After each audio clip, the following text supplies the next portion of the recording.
Bora bater um papo aqui nesse vídeo, vamos conversar um pouquinho sobre como andam as contas do governo federal em 2024. O último mês divulgado pela Secretaria do Tesouro Nacional, STN, foi o mês de fevereiro. Os resultados vieram bem ruins, um déficit de 58 bilhões. Esse foi o pior resultado para o mês de fevereiro dos últimos 28 anos. O mercado segue apreensivo, acompanhando as contas do governo. Vamos lembrar que no ano passado, 2023, o governo apresentou um rombo histórico de 230 bilhões. Lembrando que esse resultado foi muito impactado pelo pagamento dos precatórios no mês de dezembro, mas esse foi, em 2023, o segundo pior resultado da série histórica apurada pela STN. Só perdeu para o ano da pandemia.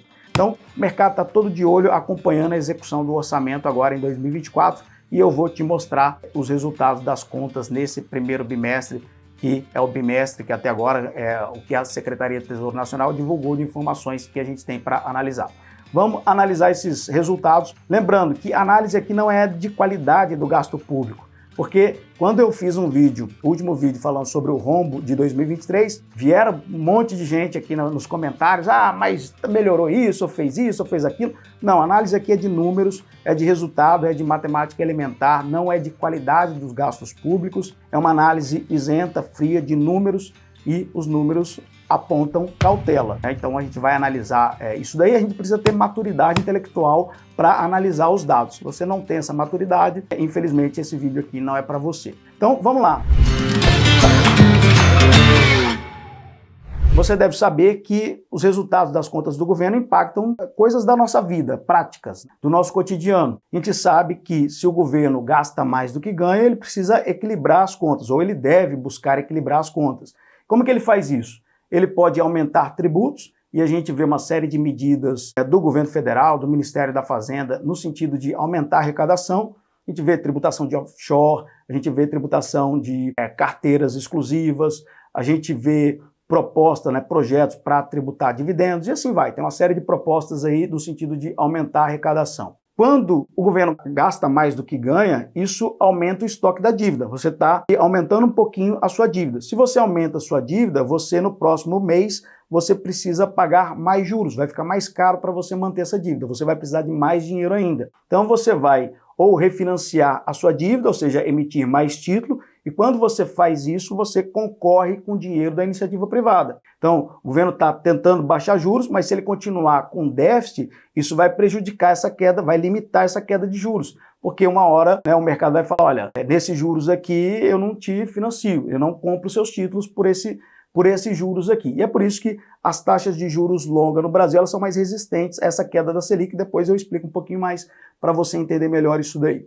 Então, a gente tem o governo disputando dinheiro com a iniciativa privada, isso faz aumentar o custo do dinheiro, o preço do dinheiro, que são os juros. Então, quando o governo vai atrás de mais dinheiro, aumenta a demanda por dinheiro e fica mais caro os juros. Quando os juros ficam mais caros, você desincentiva os investimentos da iniciativa privada, você desincentiva o consumo, e aí tem uma série de fatores de repercussões. Também, se o governo não for suficiente as medidas de aumentar tributo ou de refinanciar a dívida, se ele emitir moeda, aí é inflação na veia. Se emitir mais moeda sem lastro de aumento de produção, é inflação na veia. Então essas coisas podem repercutir e tem repercussão na nossa vida prática.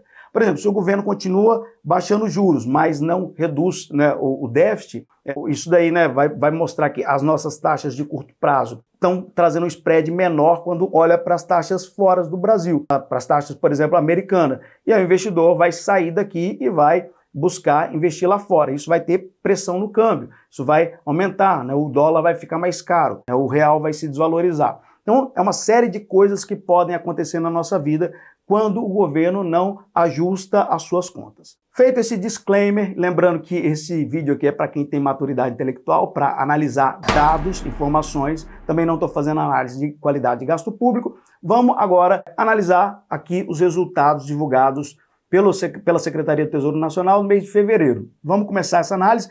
E ainda a última vez me perguntaram, mas de onde você tira esses dados? Daqui, do resultado do Tesouro Nacional, divulgado pelo próprio governo federal, divulga essas informações. Vamos começar analisando esses resultados aqui do mês de fevereiro de 2024 em relação ao mês de fevereiro do ano anterior. Vamos analisar esse bloco aqui primeiro. E aí eu quero destacar que houve um aumento grande de receitas. Olha só, se a gente considerar nominalmente, aumentou as receitas 23,4%. Se tirar a inflação, 18%. Ou seja, a arrecadação está em 189 bilhões. O governo está tributando, está aumentando imposto, está aumentando a arrecadação. Só que os gastos aumentaram mais proporcionalmente. Então, os gastos que eram de 143 bilhões em 2023 aumentaram para 190 bilhões em fevereiro de 2024. Lembrar que aqui em fevereiro também teve um impacto grande, pagamento de praticamente 30 bilhões de precatórios. Então isso trouxe um resultado, né, impactou no resultado aqui do mês de fevereiro. E aí quando a gente pega o resultado primário, a gente vê um déficit de 58 bilhões, um aumento nominal, né, uma variação nominal, um aumento desse déficit de 43%, e descontar a inflação, um aumento real de 37%. Ou seja, aumentou muito em relação a fevereiro de 2023, o déficit do governo federal. Destaque aqui para esse aumento todo é na Previdência Social. Previdência Social sempre o vilão, né? Um vilão grande aqui das contas do governo federal.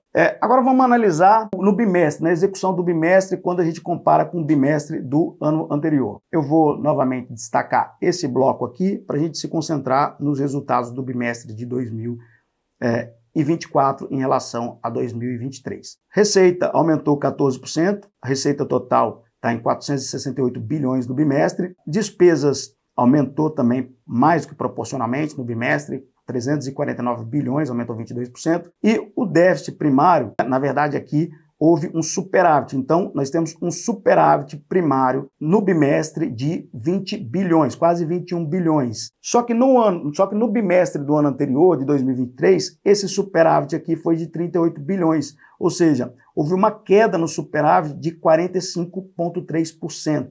Se a gente descontar a inflação, 46,9%. Isso é preocupante. Mais uma vez, destaque total aqui, né, para o grande vilão das contas públicas, que é o regime geral de previdência social. Eu já vou falar mais à frente sobre o regime de previdência social. Então, esse é o cenário, né? Piora das contas públicas em relação a 2023, lembrando que 2023 foi um ano ruim para as contas do governo federal. Pontos que eu quero destacar que eu acho que é importante você entender. Quando a gente olha esse gráfico aqui de resultado fiscal do governo central, o resultado dos últimos acumulado, né, resultado primário do governo federal acumulado dos últimos 12 meses, a gente percebe que de 2000 e... Deixa eu melhorar aqui a posição do vídeo. Olha só, se a gente considerar desse ponto aqui, de fevereiro de 2022 até agora fevereiro de 2023, a gente vê uma deteriorização, né? Uma piora da situação fiscal. Uma queda aqui, está aumentando o déficit público. Quando ele vai para baixo, aumenta o déficit público. Ele aumenta para baixo aqui.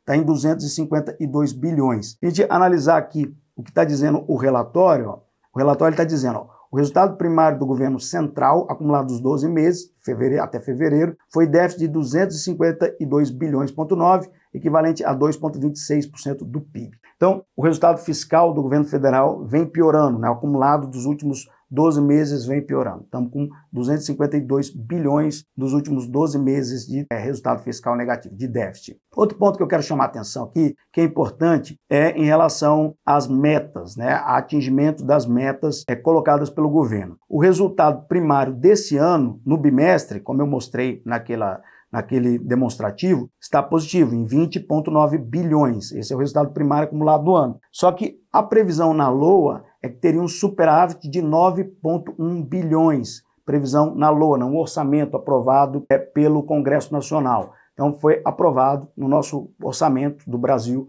no orçamento da União, que a previsão era de um resultado primário de um superávit de 9,1 bilhões. Ele está prevendo um equilíbrio, né, para o governo ficar no 0 a 0. Mas nesse relatório que é mais avançado, que analisou esse primeiro bimestre, já está fazendo uma previsão de déficit, que o próprio governo, a própria Secretaria do Tesouro Nacional está dizendo, olha, se as coisas continuarem, vai ter um déficit de 9,3 bilhões. Então aqui está a explicação, aqui o relatório de avaliação de receita e despesas do primeiro bimestre apresenta previsão de déficit de 9,3 bilhões em 2024, decorrente das receitas líquidas de 2 bilhões e de despesas totalizando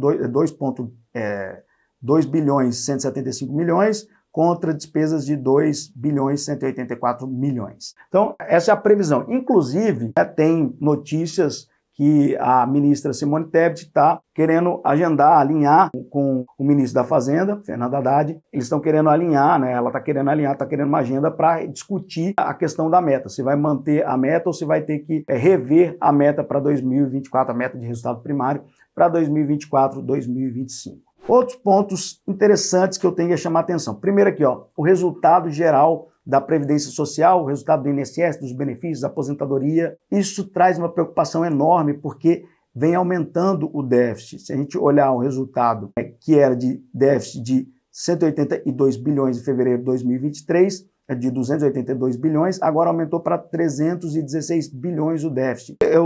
O regime próprio, a previdência própria dos servidores civis da União, né, e mais as pensões inativos e militares, também tem déficit. Então, esse é um ponto importante, que se você depende ou pretende depender no futuro de benefícios do regime geral, da Previdência, do INSS, cara, não faça isso, porque a situação está assim hoje e a tendência é só piorar, porque a base de contribuição, as pessoas na atividade estão diminuindo, nascem menos pessoas e mais pessoas estão vivendo, a expectativa de vida está maior. Então a tendência atuarial é terrível, a tendência financeira também aqui do regime geral é muito complicada e se você depende disso daí, não faça isso. Estou falando para o seu bem que futuramente isso não vai dar certo. Isso é uma pirâmide, tá? Isso é uma pirâmide. O regime próprio, o regime geral, a previdência pública é uma pirâmide. Isso daí tem tempo, senão daqui 20 anos, 10 anos, vai passar por novas reformas e você vai perder direitos. Então, construa um patrimônio urgentemente para te suportar, para te sustentar no futuro. Não dependa da previdência pública. É muito risco, é deixar o seu futuro à própria sorte. Não faça isso. Então, construa o seu patrimônio, construa de forma que ele consiga te gerar renda, consiga te sustentar na sua aposentadoria. Se você quer ajuda para construir um patrimônio, eu vou deixar o link na descrição aqui desse vídeo para você agendar uma reunião com o meu time totalmente gratuito, se você tiver a partir de R$300 mil disponíveis para investimento. Beleza? Então, esses são alguns pontos importantes que eu queria destacar aqui dos resultados e também mostrar algumas coisas. Olha só, aí você fala assim, Gabriel, mas se a gente olhar para o cenário econômico, né, como é que a gente faz um link disso que está acontecendo, desses resultados, com o cenário econômico? Se você olhar aqui a Selic estava em 13,75 e ela está caindo, ó, está caindo, caiu várias vezes, cada reunião do Copom, o Copom vem reduzindo a taxa Selic. Então, eu vou até destacar aqui, fazer uma setinha, puxar uma setinha, olha só como a Selic está caindo. Tá, e quando a gente olha também para as projeções, né, quando a gente olha para o Boletim Focus, as projeções econômicas, a inflação está, de certa forma, comportada, não tem assim algo para se preocupar, né? Olha, quando a gente olha aqui para o IPCA, a variação do IPCA,